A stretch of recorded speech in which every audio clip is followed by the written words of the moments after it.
فورجي بدأت مصاري في وزارة المستشفى بمقابل أوي فورجي بدأ بيستلم وبالفعل فورجي شو بيدا بيستلم ودواي أوي 4G بلى 4G انترنت بلى اگر تو ببینید بید ل 2019 و 2017 3G ها 3G كريم جوجل بينات بتستعمل 3G هو تطورات كوتا تطورات حتى بلين حتى بيش بو 3G بو 4G بلى كو 4G طبعا هو موافقاتي ده بالزريبة بدي يعني أخوي ناطون يا أشتبكة آخر أو قرزارة أها آخر أساسيال فاروق نيبة يعني كاك مش خبادواني شري نعم نفي سطح بستين فاروق سطح عشتين قطر يخطرها بلى أي قطر إيش دايزاني كآسيا سيلا ودق غزار العراق نخير هو فاروق اشتي قطر شابدته أها زريبة كاينة دابو كم بو زريبة كم مليون بو كم مليار بو 400 مليار مليار دينار بلى يعني دكتا 650 مليون دولارك تقريبا بلى واتوش نان داش 3G بكنا 4G اگر او پارانا دا بلى واتو اشتكى بودكر برانبر اويكا 5 مليون بداته يعني شومو بلى والله ما تيجي مثلا يا باشا او بارت بيش او يشبكي لقال كاك فاروق تشيش دقل ادو بيسم بيش مرقبو يان تشيبوي والله كيش مرقاتي هو فتريكي جنزيتي يعني تقريبا سنمان قلت كيش مرقبو وزائدا آسايش شو بله لا آسايش بو او كاتم دايكم كاليفراندوم لدايكو بله ثاني بان ماني كيف چیمان پێویستە و چیمان پێویست نیە خانوویەکی بە هەدیەدا پێم لە هەولێر بەڵێ وزائیدن وەکو هەدیەیەکەش کردمیانە مفاوڵی دەرەجەیەک لە ئاسایش بەس دەوامم ناکرد بەڵێ یعنی هەروات دوای وازمێن یعنی ئەم شتێکی یعنی چۆن بڵێ هەموو کەسێک لە ژیانی یعنی ئاواتێکی هەیە وایە و ئاواتێکی من بوو من ببمە عەسکەری بەڵام بەڵێ نەک بۆ محتاج و بۆ مۆچۆم شتان کاک دابانێک پرسیار خوا ساڵی چەند ئەم ئیشە بوو کاک فەرقوت کرد 2020 بیدایی کۆتایی 19 هەتاکو کۆتایی 20 یعنی مانگی 11 2019 ئەم ئیشە بوو کاک فەرقوت کرد مانگی 12 2019 هەتاکو مانگی تقریبا 11 بۆ مانگی 10 2020 من ئیشەکانم یعنی بۆی کردو بوو تەواویش بوو بەڵێ من ئیشتەی زۆر بۆی کردو هەرەوە نەبوو لە بەغاوە خەڵکت دەناسیان چۆن هیچ پێوە بە خەڵک دەناسم لە بەغا من یعنی من ڕێزێکی تایبەتم لێ دەگرن لە بەغدا حرمەتێکی تایبەت بەڵام ئەو شەخصانەی کە من کەوتمە دەستیان زۆربەیان یعنی ڕەفیقی کاک فاروق هەموو جاران چەند جارێک من خۆم دوێنێ بوو وەڵام ئەستی پێرێک کاک فاروق قسەم کرد بە تەلەفۆن قسەی لەگەڵ ئێستاشە بەڵێ دەڵێ زەختی یعنی زەختی بەغدایە ڕئیس وزەرای بەغدا و مسئولە نایڵ من تو بەغدا بەڵام هیچم لەگەڵ تو نییە بەڵێ دەڵێ تەماشایان لەو ماڵ و موڵکە هەیە لە هەولێر درۆ دەکات بەڵێ ئەگەر هەوەسی بکردانی منی بۆ شێوەیە ناگەیانەوە نییە وای باشە ئەوە بارزان قەساب هێرە شەڕە چ دەوریان هەبوو لە موضوعی تو شەڕش ناناس ئەی بارزان قەساب بەرزان شەریکمە لە چییە لە هوتێلەکەی تورکیا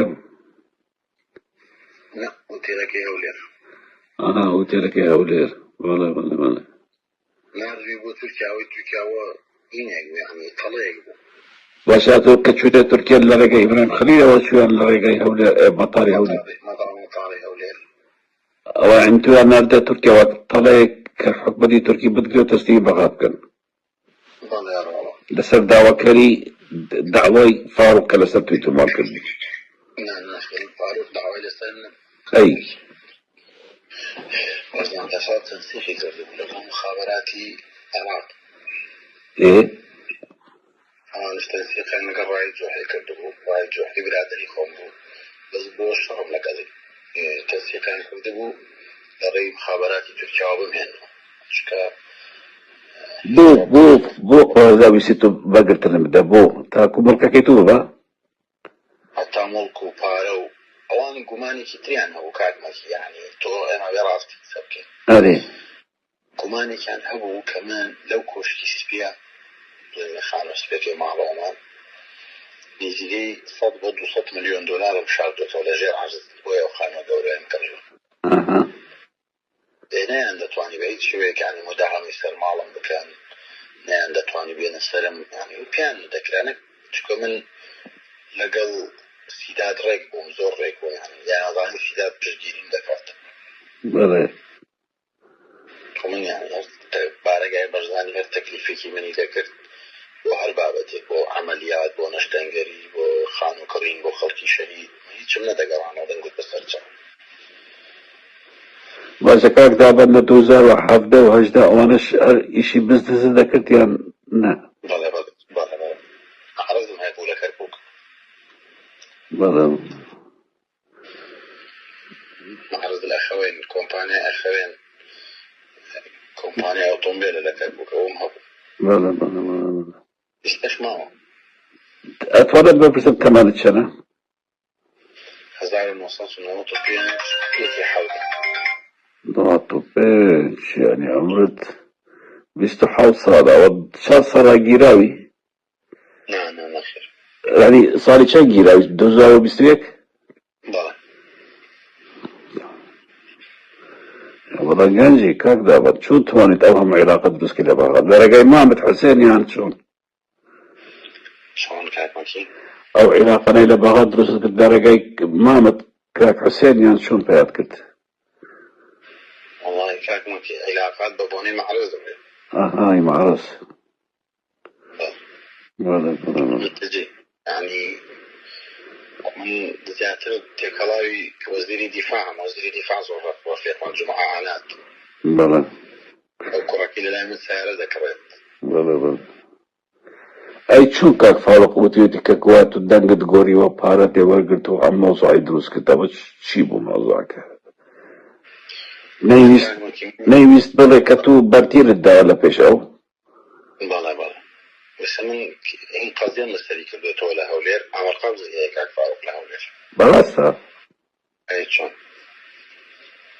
لەسەر چی لەسەر ڕۆژ 393 373 عفو لەسەر چی ئەنی لەبەر چی داوە دەزاقیت کردووە لەس چی کردووە ئێستا ئیفادەکانی کاک فاروقت بۆ دەنێرم دەڵێ داوا پێی دابان خۆی کردوتە ڕئیس وزەرا پارەم داوا پێی وتوێتی بۆ خەڵکی مزاهرەمە لە ساحەی تەحریری بەغداد ئێستا ئیفادەکەت بۆ دەنێرم ئەوانە لای کەس نییە لای مامەشم نیە بەس لای خۆم ئێستا وەڵی بدێراوە گرینگە ئەڵێ خۆی کردوتە سوپاس سالاری عێراق یعنی بە عەرەبیەوە پێی دەڵێن ڕئیسی ئەرکانی جەیش انتحال شخصیەی ئەوت کردووە اتحاد صفەی ڕئیس ئەرکانی جەیشی کردووە وتوێتی هینمان هەیە بریندار و خەڵکی شەهیدمان هەیە دەمانێت پارەیان بدەینێ پارەم داوە پێی 50 ملیۆنی داوە بەو شتە بەس بە چەند وەجبەی داوە بە چەند وەجبەی داوە 5 وەجبە هەر وەجبەی 50 ملیۆن دۆلارە و ئەتو وەرگرتووە بگوایە ئەوەی بەغوا دەڵێ کاک ئەڵێ خۆی کردوتە وەزیری دادی عێراق بەڵێ وتێتی ئیشی فۆرجی بۆ دەکەم دوای خۆی کردوتە ڕئیس وزەرا وتێتی پێویستیم بە پارەیە بۆ مزاهراتی عێراق باشە ڕئیس وزەرا بە سەرۆکی حکوومەت بۆ پاراداتە مزاهرە وایە بەڵام ئەسلی مەوزوعەکە ئەو بەرتیدەیە کە تو بە خەڵکت داوە سریجیەکە بکە فەرجی هەر ئەوە یعنی شەر بۆ دەنێرم خواردەوە کاکمەکی زۆر باش ئەو بخێنەوە خوا لەگەڵم بۆ بخێن دقەیەک بە سەیری کەم بنێرە نردوومە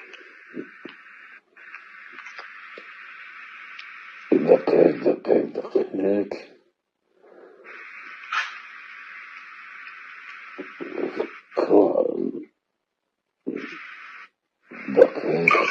بەم لێ داوە دقيق بابي خلينا ندقق. الحكومة أو الدعم المتظاهرين. باشا ما ليلة ضليت دابا خوي وزيرنا وخوي عراف خوي كلبة صفا صالح خوي كلبة وزير الدفاع خوي كلبة كاظم مصطفى كاظمي خوي كلبة مديري مكتبك خوي كلبة يعني ناوي نفر ينظر نفري هنا أمانة في دنجي تومارينيا من ينبرد قسمي تحليل لمخابرات جدا تحليل من اللي درتهم باك درتهم لسطا باك درتهم كمان عربيكم توانية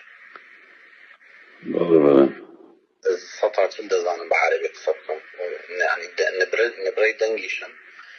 ناتوان تقريبا كما يعني ناتوان بعيد شوي ناتوان باشا كان دعوة بسيارة قتل السجدي استا دو تلفون تهيا شو تواني تمشتب كيدا بيه نوايت البغداء هم يفاري واي كيتنا خوشا هلا بيبوسة بلا هوا هيري كده زيركي وهيزة كده هم قصدت ولا مشتبك ايش الدعوتكم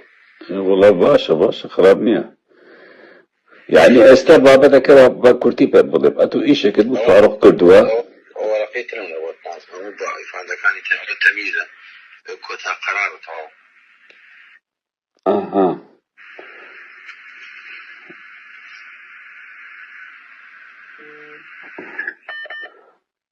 اوه اتو كتوا بونوس دقيق انا استا با او نبضان الكاميرا دكيوا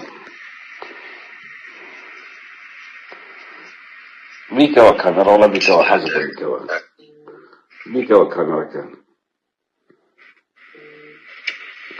ساس شو والله جنجي كاك بابا البزي ساس شو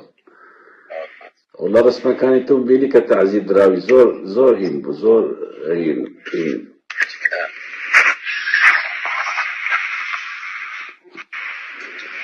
الله بتمشي كتبش تعقوبي قلت المقتدى تكليفي عند المقتدى كده وش تكليفي رئيس وزراء كده وازن من بيني وليلة دعمات اي والله باشا أنا والله هذا الأول مبعدوش خانك ايوه باشا تدوي للسني عراق تدوي ودكم هاشتك جيشتات تدوي رازيرك كاك دوما والله كان يوم من يشنبهم جوابك الأول ما كبرناش والله كاك ابن بياني ذات القصة والله اشتكرت هنا يعني بس انا سجل فيني عربي بس والله استعارة بكم توزر باشتري فر والله ايوه إيه نادم يعني خوي نادم ايوه بس كاك مك يعني تبقى تمايتي من برنامج يعني نظام والله هذا شتها في الظلم سمعت صدق كده خلواني موبايلك كان مقفل بالبخور كراية تلفون بوكا من كي كنت من بيواني هذا قبل